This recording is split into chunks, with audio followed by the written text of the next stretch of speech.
Bismillahirrahmanirrahim. Assalamualaikum warahmatullahi wabarakatuh.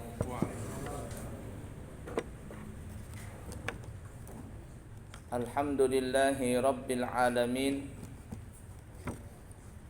Allahumma fasalli wa sallim ala sayyidina wa nabiyyina wa maulana Muhammadin wa ala alihi wa ashabihi wa azwajihi wa dzurriyyatihi wa man tabi'ahum bi ihsanin ila yaumiddin, amma ba'du. Mari kita lanjutkan pelajaran kita di dalam kitab Senjata Mukmin yang dikarang oleh Tuan Guru Asy-Syaikh Al-Hajj Husin Qadri rahimahullahu ta'ala wa nafa'na bihi wa bi'ulumihi fid dharaini, amin. Kita masuk di Asmaul Husna, nama Allah yang ke-96, halaman 89. Ya, bisa Abah Habib? Bukan. Halaman 89, Asma Allah yang ke-96. Al-Baqi, yang maknanya yang kekal adanya. Baqi artinya yang maha kekal. Kekal berarti tidak berakhir. Dalam ciptaan Allah, yakni makhluknya, itu ada terbagi beberapa bahagian. Yang pertama, ada yang dulunya nggak ada, kemudian ada dan dikekalkan. Dulu nggak ada, kemudian ada dan dikekalkan. Apa contohnya itu? Contohnya adalah seperti Arash, Lauhul Mahfuz, qalam, surga, neraka, dan lain sebagainya. Dulu gak ada. Lalu Allah ciptakan itu semua dan Allah kekalkan. Kalimatnya adalah dikekalkan. Tapi kalau kita bicara Al-Baqi, yang kekal. Beda ya, Allah yang kekal, tidak berakhir, sedangkan surga dan neraka dikekalkan. Yang kedua, ada dulu nggak ada, ya. Yang kedua yaitu dulu nggak ada, kemudian ada, kemudian ditiadakan, kemudian diadakan, kemudian ditiadakan lagi. Dulu nggak ada, coba tahunya. Dulu nggak ada, kemudian ada, kemudian nggak ada, kemudian ada dan dikekalkan. Dulu nggak ada, kemudian ada, kemudian nggak ada, kemudian ada dan dikekalkan. Siapa itu? Itu adalah pada umumnya kita, manusia, jin dan manusia. Dulu nggak ada, kemudian ada, sekarang kita ada nih. Kemudian kita nggak ada lagi, alias mati. Kemudian diadakan lagi, dibangkitkan lagi dan dikekalkan. Setelah nanti hari kebangkitan, maka tidak ada lagi yang namanya kematian. Yang masuk surga kekal selama-lamanya, yang masuk neraka kekal selama-lamanya. Kalau seandainya dia tidak keluar, tidak ada kematian setelah itu. Kemudian kelompok yang ketiga adalah dulu nggak ada, kemudian ada, kemudian tidak ada selama-lamanya. Dulu nggak ada, kemudian diadakan, kemudian ditiadakan untuk selama-lamanya. Apa itu? Itu contohnya seperti binatang-binatang dulu nggak ada, kemudian diadakan oleh Allah, kemudian ditiadakan. untuk selama-lamanya. Pada umumnya seperti itu. Hari ini kita makan apa? Makan ayam. Ayam goreng. Dulu ayam itu enggak ada.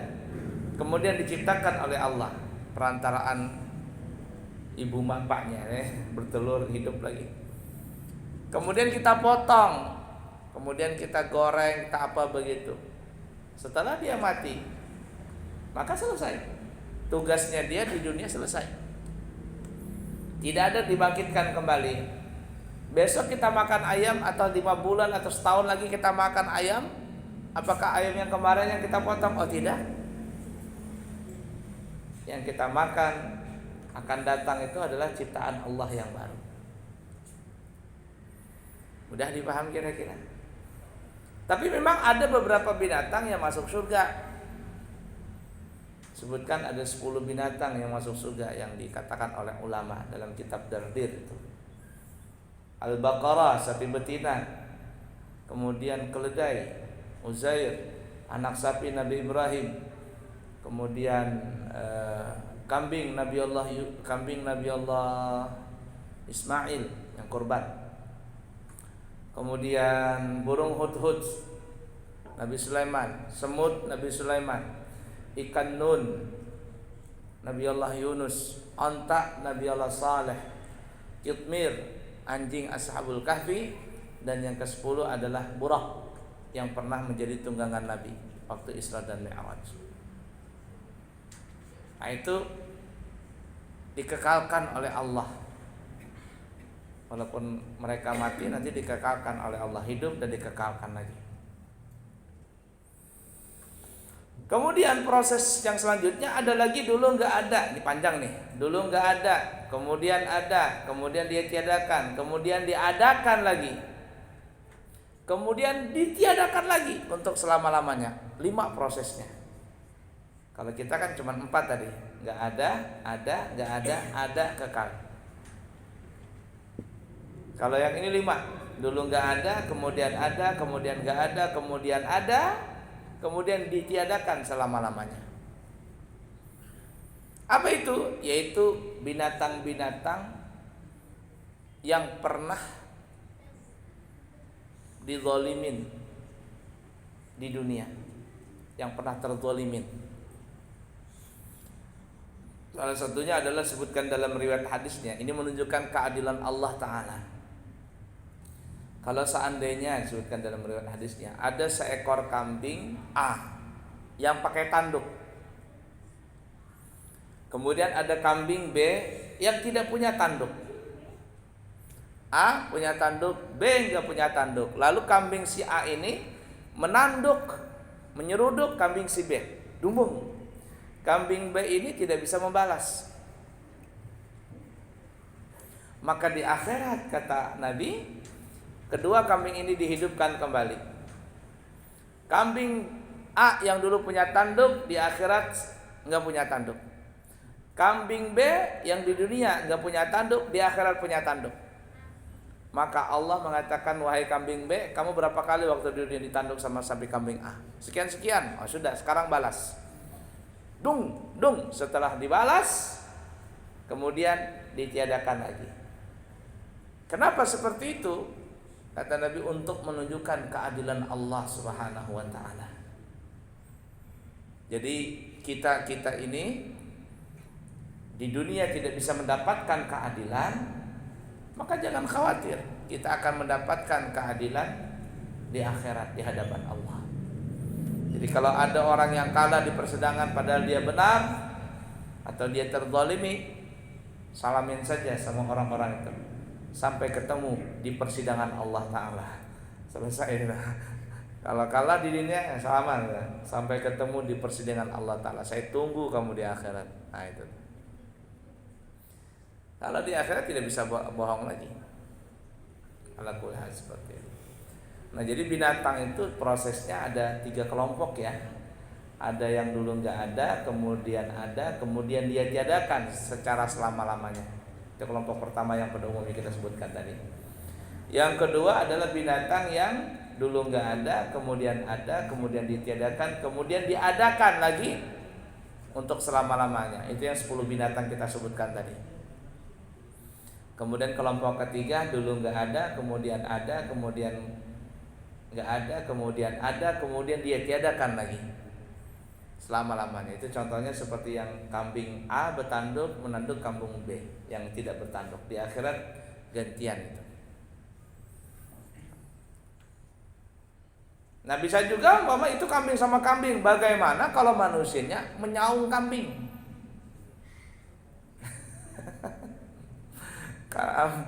Ayo, artinya ada orang bersaung ayam, bersaung kambing itu. Nanti di akhirat bergantian tuh. Ya, di dunia di Balikpapan ini berapa orang bersaung ayam? Di mana ada orang bersaung ayam? Di akhirat nanti gantian. Nang menyaung itu nang berkelahi, bersaung dia. Ayamnya penontonnya. Ayo, ayo, ayo. Ayamnya nang menonton. Ayo, hantam, ayo tendang, blobat. Siksaannya begitu tuh. Untuk apa itu? Untuk menunjukkan keadilan Allah Subhanahu wa taala. Jadi jangan sampai kita menzalimi binatang. Menzalimi binatang aja bisa bertanggung jawab di akhirat, apalagi menzalimi sesama manusia. Mudah dipaham kira ya? Nah, kita kembali al-baqi. Allah yang kekal adanya, yakni tidak pernah berakhir. Khasiatnya, barang siapa berzikir dengan dia seperti dikatanya ya baqi ya baqi berapa kali? 1000 kali. Insya Allah dilepaskan ia daripada duka cita dan kemudaratannya. Ya, jadi hilang duka citanya. Itu yang mati laki umpama bibinian kan. Kalau janda-janda itu kan bisa setahun dia. Mati laki setahun itu masih teringat dengan suaminya. Setahun 2 tahun itu masih ingat. Nah, maka sering-seringlah membaca ya baqi. Untuk apa? Untuk menghilangkan kedukacitaan di dalam hatinya. Siapa yang membaca itu ya baqi 1000 kali, maka Allah akan lepaskan dia dari duka cita serta kemudaratannya. Kemudaratannya itu ya yang berkaitan dengan duka cita tadi. Begini ya, para ahli dalam ilmu kesehatan katanya orang sakit itu disebabkan dari beberapa faktor. Yang pertama adalah faktor kecelakaan. Seperti orang terpleset, ya, terdingsir, tersumbalit, terjungkang. Itu bahasa Banjar banyak banget tuh, beda-beda tuh. Terjeramba, apalagi itu, tertulungkup, apalagi, teguling, beda-beda tuh, apa bahasanya tuh, ya. Terjungkir, terserambat, terterungkup, macam-macam itu. Akhirnya keseleo kaki. Nah, itu sakit karena dengan sebab insiden kecelakaan atau yang lebih daripada itu. Akhirnya patah, keseleo dan sebagainya, nasallallahu salamah wal afiyah. Maka ini sakit yang disebabkan karena kecelakaan. Yang kedua, orang sakit itu, ini yang paling banyak ya, disebabkan karena faktor makanan dan minuman. Faktor makanan dan minuman. Apalagi zaman sekarang ini banyak sekali penyakit. Dulu orang kena sakit yang macam-macam itu umur 60 tahun, 50 tahun, 60 tahunan baru ada asam urat ini itu.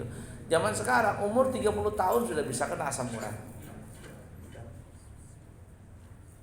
Ya, kenapa? Faktor makanan tadi. Makanan-makanan siap saji, junk food kapan namanya itu? Nah, itu.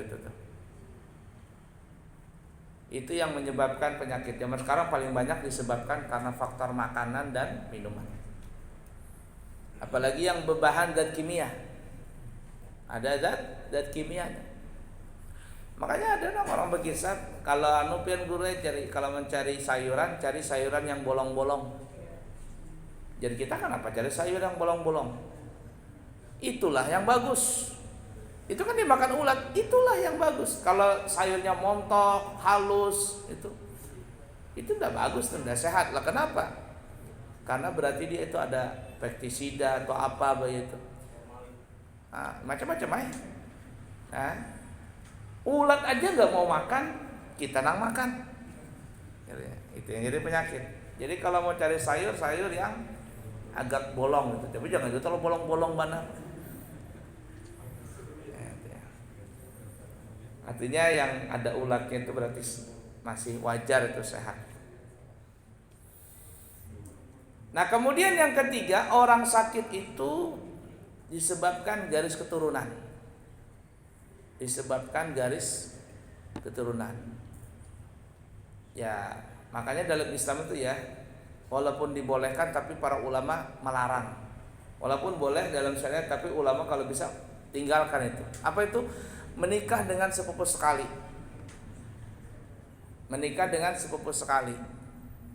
Ini bapak ibunya bersaudara umpama. Kemudian mereka ini masing-masing punya anak. Anak ketemu anak namanya sepupu sekali. Dalam Islam boleh menikah, tapi sebaiknya hindari. Kenapa? Karena kata ulama ini kalau itu dilakukan itu kalau mereka punya anak, anaknya itu bisa terkena penyakit kurus. Jadi ndak bisa gemuk-gemuk gitu lah. Kalau kurus sehat bagus, di kurus nang letoy. Ya, kurus nang kada bersemangat begitu. Kenapa demikian? Saya pernah tanya salah satu calon dokter ya. Dia masih kuliah tapi dia calon dokter, sekarang sudah jadi dokter. Dia bilang kalau bisa dihindari pernikahan dengan keluarga dekat. Kenapa? Karena kalau seandainya keluarga dekat ini mempunyai riwayat hidup penyakit itu, cucu atau anak yang dihasilkan dari pernikahan itu sangat rentan sekali terkena penyakit. Ini saudara nih, riwayatnya ada kencing manis. Saudara dengan saudara lalu menikah, masing-masing punya anak. Ini kena kencing manis, ini kencing manis. Menikah anak dengan anak semua sekali, kemudian nanti punya anak ini sangat rentan sekali terkena penyakit kencing manis itu. Kenapa? Karena darahnya terlalu dekat. Orang yang kena penyakit asma itu, coba periksa saja, entah bapak, jalur bapaknya atau jalur mamanya, itu pasti ada yang kena penyakit asma. Itu pasti. Biasanya maksudnya, pasti yang biasa. Nah, itu penyakit keturunan itu. Ya. Kemudian berapa sudah? 4 kalimat tuh ya. Selanjutnya, penyakit itu bisa dihasilkan disebabkan karena faktor ini, pikiran. Pikiran ini yang paling berat.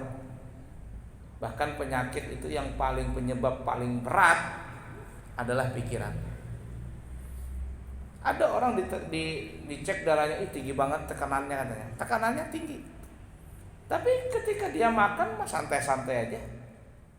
Dan juga dia semaput begitu pusing, biasa aja. Kenapa? Karena hatinya tenang. Tapi kalau orang stres di sininya stres. Di sini stres berarti hatinya panas. Itu kontak di antara hati dengan otak ini yang panas. Akhirnya nyerempet kepada penyakit yang lain. Nyerempet itu, pasti itu dipastikan. Tanya ada orang-orang ahli kesehatan, penyakit yang paling susah disembuhkan itu adalah karena faktor pikiran. Makanya zaman dulu ada namanya kata pepatah apa tuh? Insano apa tuh?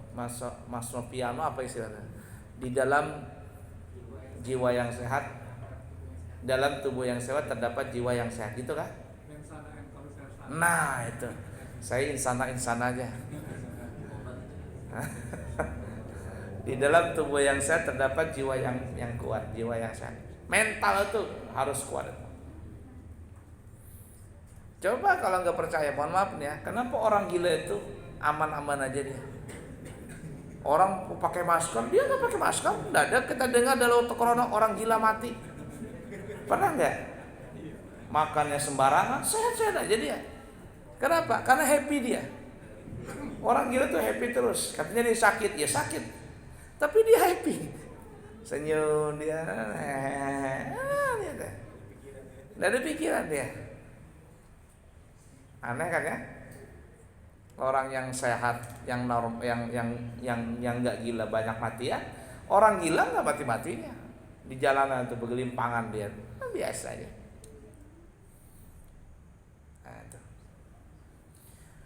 Dan terus terang secara pribadi saya tidak setuju dan tidak cocok kalau tidak cocok dengan statement orang yang mengatakan hati boleh panas, otak tetap dingin katanya. Pernah dengar kan begitu? Atau terbalik kalimatnya? Hati boleh panas, otak tetap dingin. Tidak mungkin itu.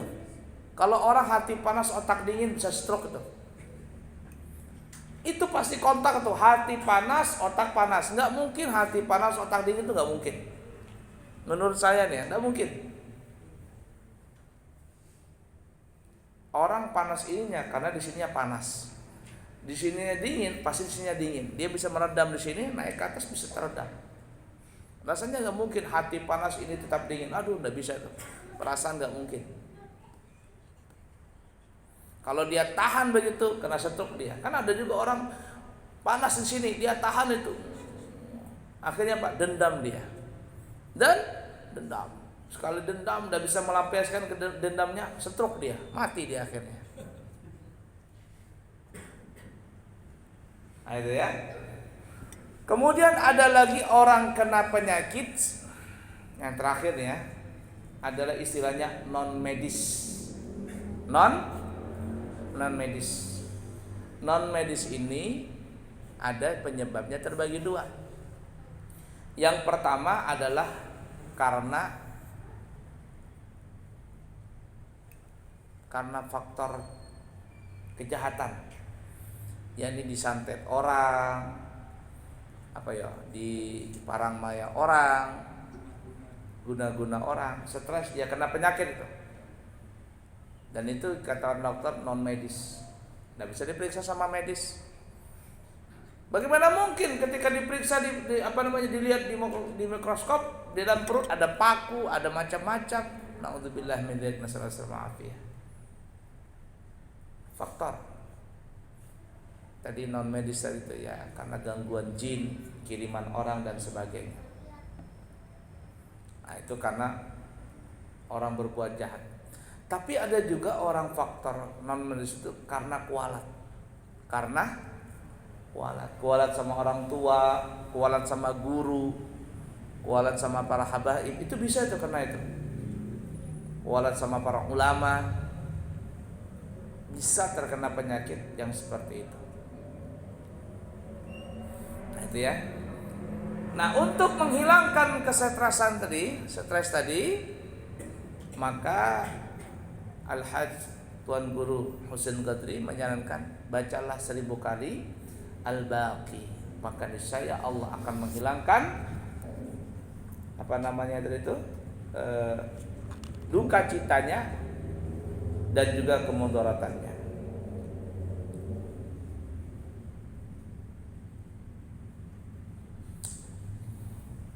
Dan barang siapa, lanjut ya, dan barang siapa tercengang-cengang pada sesuatu pekerjaan, betapa ia berbuat, maka berzikir ia dengan dia 1000 kali. Antara maghrib dengan isya, insya Allah diberi petunjuk ia kepada yang betul. Tercengang, terbingung-bingung, tercengang ya, kagum ya. Pada sesuatu pekerjaan, betapa ia berbuat, itu kan kalimatnya. Maka berzikir dia dengan asma Allah Al-Baqi 1000 kali antara maghrib dengan isya, insya Allah diberi petunjuk ia akan kepada yang betul. Mungkin bingung ya, tercengang, bingung begitu kan ya, bingung gimana ini. Ya sama juga duka cita dari orang bingung, stres ini. Maka bacalah Al-Baqi, ya Baqi 1000 kali. bingung nih mau kawin nih sama Ramlaka sama Zainab nih, ya kan ya, belum ketemu nih. Nah, baca Al-Baqi ya Baqi ya Baqi 1000 kali, maka Allah akan beri petunjuk kepada jalan yang betul. Baiklah ya.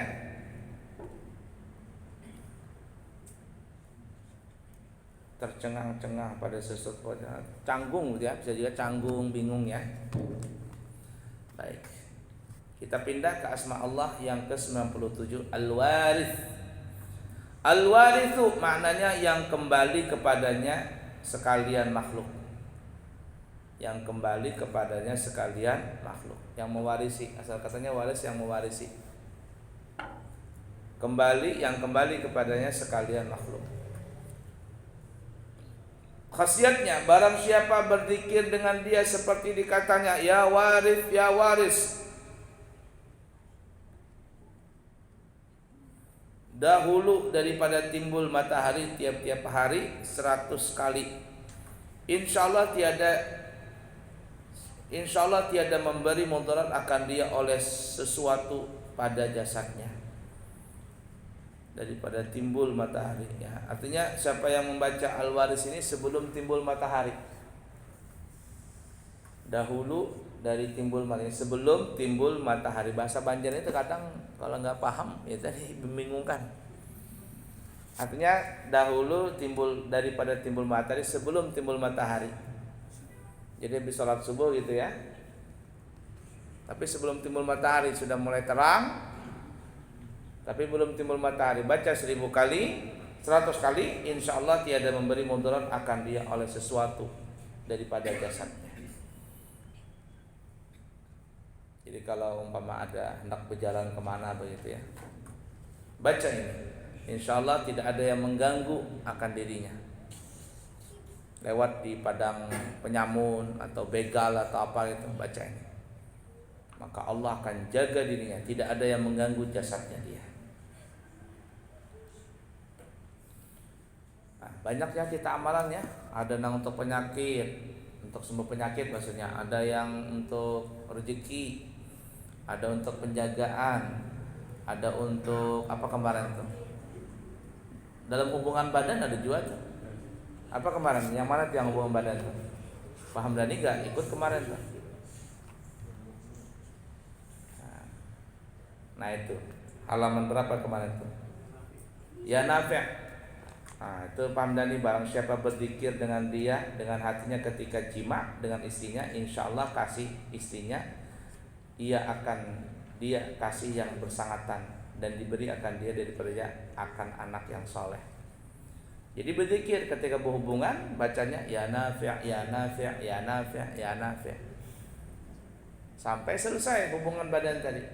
Halaman 86, 87 itu. Nah, jadi kalau usah berpelet-pelet tentang macam-macam, kasih itu amalan tadi dalam hati pembacanya, jangan berzikir dengan mulut habis kada jadi berhubungan. Ya Nafi', jadi ikampian ini hendak berhubungan, enggak hendak berzikir. Jadi zikirnya dalam hati aja. Lanjut ya, 98 kita habiskan, cukup enggak waktunya? Oh, cukup ya. 98 Ar-Rasyid, maknanya yang memberi petunjuk akan hambanya. Khasiatnya, barang siapa mengekali berzikir dengan dia seperti dikatanya ya Rasyid, ya Rasyid, tiap-tiap lepas sembahyang Isya. Jadi setelah salat Isya dia baca ya Rasyid berapa kali? 100 kali. Insya Allah diterima segala amalnya. Insya Allah diterima segala amalnya. Ini kalau yang begini-gini biasanya jarang mengamalkan. Tapi kalau amalan duit, nah itu mengamalkan ini. Kalau terima amal ini lawan Allah Ta'ala, sudahlah, malas amal. Tapi kalau amalan duit, amalan mahabbah, lancar membacanya itu. Ala kuliah.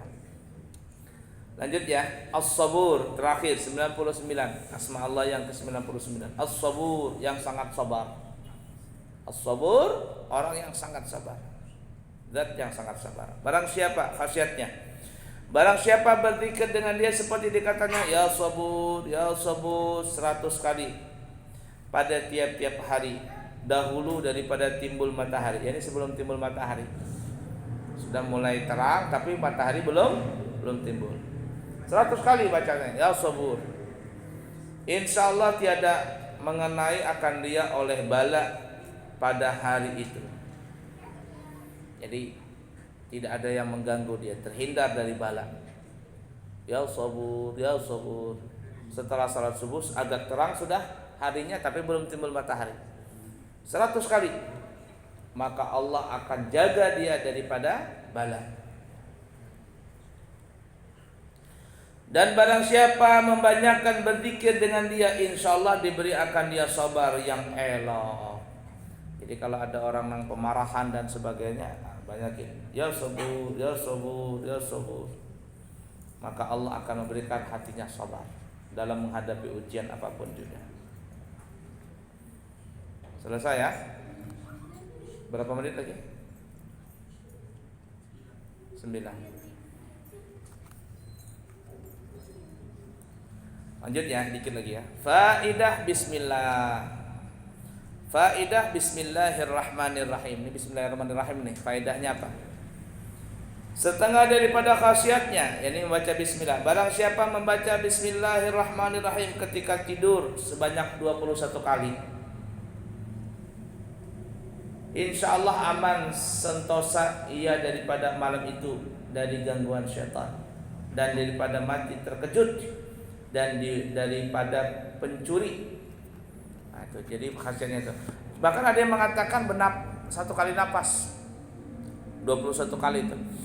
Bismillahirrahmanirrahim. Bismillahirrahmanirrahim. Bismillahirrahmanirrahim. Bismillahirrahmanirrahim. Bismillahirrahmanirrahim. Bismillahirrahmanirrahim. Bismillahirrahmanirrahim. Bismillahirrahmanirrahim. Bismillahirrahmanirrahim. Bismillahirrahmanirrahim. Satu napas tahan enggak ya? Banyak faedahnya sebelum tidur nih. Maka Allah akan jaga dia. Pertama tadi apa ya? Terjaga dari gangguan syaitan. Yang kedua terjaga daripada mati takajud. Karena banyak orang nangguring langsung selajur menyelajur hilang. Banyak tuh. Pengurus kita di pesantren itu Haji Sahrani ya. Namanya Pak Hamdani itu Haji Sahrani. Kalau bisa dipersulit kenapa dipermudah ya? Meninggal waktu guring selajur menyelajur sini. Allah yarham, mudah-mudahan Allah rahmati dia. Orang baik insyaallah. Dan juga dijaga oleh Allah dari gangguan pencuri. Jadi sebelum tidur baca bismillahirrahmanirrahim 21 kali. Bahkan ada yang mengatakan kalau bisa dengan satu nafas saja. Tapi kalau nggak bisa ya di sini kan guru Musin Qadri tidak menyarankan satu nafas. Tapi ada yang mengatakan pakai satu nafas. Yang penting bacalah. Maka Allah jaga itu 3 tadi. Allah jaga orang itu dari gangguan syaitan, Allah jaga orang itu dari mati takajud, dan Allah jaga orang itu dari pencuri.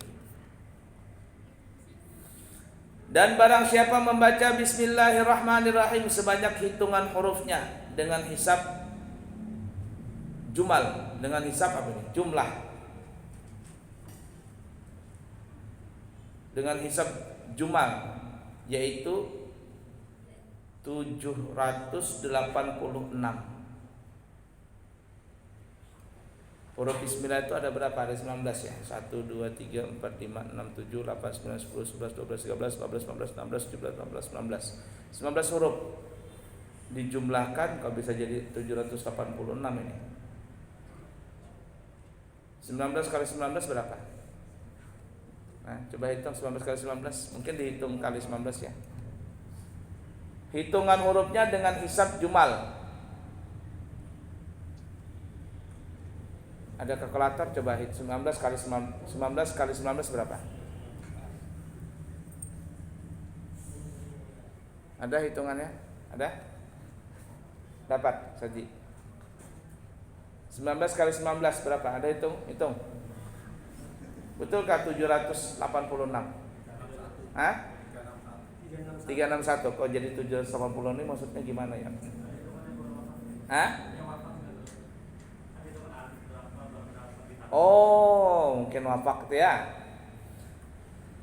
Jadi membaca bismillahirrahmanirrahim itu dengan hisabnya 786 kali pada tiap-tiap hari sampai 7 hari berturut-turut, atas niat apa juga yang diniatkan mendatangkan kebaikan atau menolak kejahatan. Jadi siapa yang membaca bismillahirrahmanirrahim sebanyak 786 kali setiap hari selama 7 hari berturut-turut, apa faedahnya? Niatnya itu atas niat apa juga yang diniatkan mendatangkan kebaikan. Artinya apa yang dia niatkan pasti kabul. Kalau dia ingin menghindarkan dari kejahatan orang, akan terhindar. Nah, jadi niatnya apa, banyakin aja. Sehari 786 kali selama 7 hari berturut-turut. Bismillahirrahmanirrahim, bismillahirrahmanirrahim, bismillahirrahmanirrahim, bismillahirrahmanirrahim. Niatnya apa? Maka Allah akan kabulkan dia di hari yang ke-7 sampai 7 hari. Insya Allah hasil apa yang diniatkannya itu, nah, ya, atau niat melakukan apa itu, mata banda, atau niat melakukan mata banda ada agak apa itu,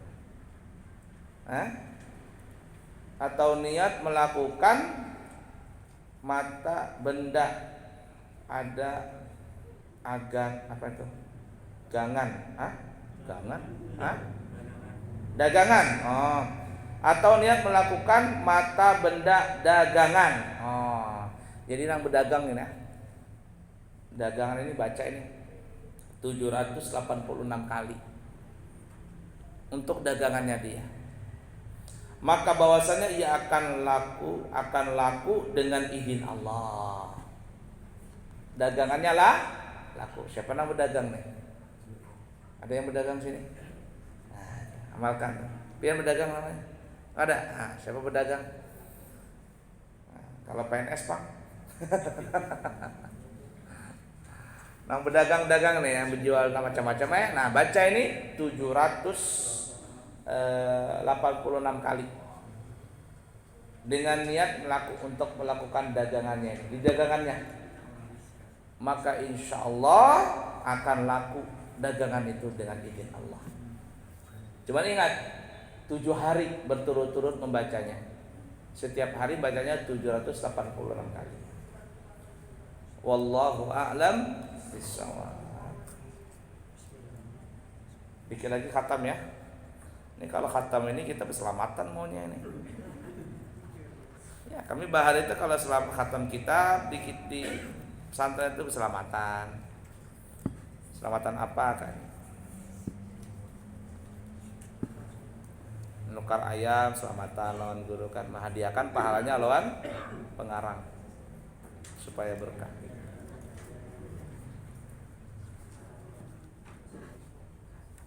Allahu a'lam.